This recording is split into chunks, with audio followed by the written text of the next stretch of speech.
Sir ನಮಸ್ತೆ. ಈಗ ಮತ್ತೆ ಟೋಲ್ ದರ ಹೆಚ್ಚಳದ ಮಾತುಗಳು ಕೇಳಿ ಬರ್ತಾ ಇದೆ. 1 ತಾರೀಕಿನ ಮತ್ತೆ ಟೋಲ್ ದರ ಹೆಚ್ಚಳ ಆಗ್ತದೆ. ಇದು ಯಾವ ರೀತಿ ನಿಮಗೆ ಸಂಕಷ್ಟ ಎದುರಾಗ್ತದೆ ಅಂತ ಅನಿಸ್ತದೆ? ರಸ್ತೆಗಳನ್ನು ಚೆನ್ನಾಗಿ ಮಾಡಿದ್ದೇವೆ ಅಂತೇಳಿ ಆ ಮೂಲಕ ಟೋಲ್ ಅನ್ನು ಸಂಗ್ರಹಿಸುವಂತ ಒಂದು ಗುರಿಯನ್ನು ಸರ್ಕಾರ ಮಾಡಿಕೊಂಡಿದೆ.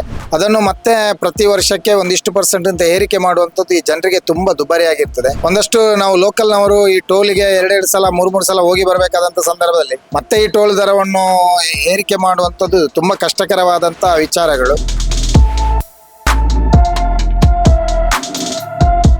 ಸರ್ ನಮಸ್ತೆ. ಈಗ ಮತ್ತೆ ಟೋಲ್ ದರ ಹೆಚ್ಚಳದ ಮಾತುಗಳು ಕೇಳಿ ಬರ್ತಾ ಇದೆ. 1 ತಾರೀಕಿನ ಮತ್ತೆ ಟೋಲ್ ದರ ಹೆಚ್ಚಳ ಆಗ್ತದೆ. ಇದು ಯಾವ ರೀತಿ ನಿಮಗೆ ಸಂಕಷ್ಟ ಎದುರಾಗ್ತದೆ ಅಂತ ಅನಿಸ್ತದೆ?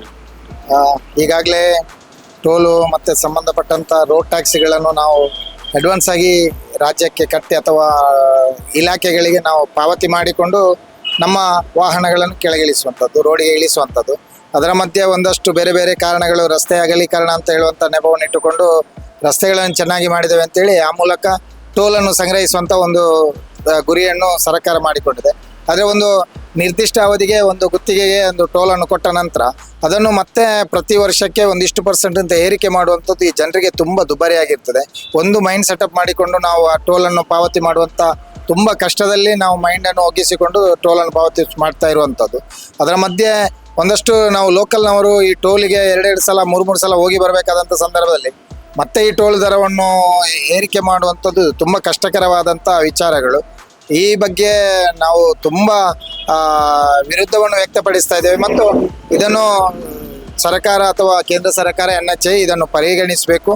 ಆ ಟೋಲ್ ದರ ಏನು ಹೆಚ್ಚಳ ಮಾಡ್ತಾ ಇದ್ದಾರೆ ಅದನ್ನು ಮತ್ತೆ ಪರಿಗಣಿಸಿ ಅದೇ ಹಿಂದಿನ ದರವನ್ನೇ ಆಯೋಜನೆ ಮಾಡಬೇಕು ಅಂತ ಹೇಳುವಂಥದ್ದನ್ನು ಈ ಮೂಲಕ ನಾನು ಒತ್ತಾಯಪಡಿಸ್ತಾ ಇದ್ದೇನೆ. ಟ್ಯಾಕ್ಸಿ ನಾವು ಸರ್ಕಾರಕ್ಕೆ ದುಪ್ಪಟ್ಟು ಏನು ತೆರಿಗೆಗಳನ್ನು ಕಾಲಿನ ಉಂಗುಷ್ಟದಿಂದ ತಲೆಯ ಕೂದಲಿನವರೆಗೆ ತೆರಿಗೆಗಳನ್ನು ಕಟ್ಟಿ ನಾವು ಬಾಡಿಗೆಗಳನ್ನು ಮಾಡಿಕೊಂಡಿರುವಂಥದ್ದು. ಟ್ಯಾಕ್ಸಿಗಳಿರ್ಬೋದು, ಇಲ್ಲಿ ಆಟೋಗಳಿರ್ಬೋದು, ಎಲ್ಲ ವಿಭಾಗಗಳಲ್ಲಿ.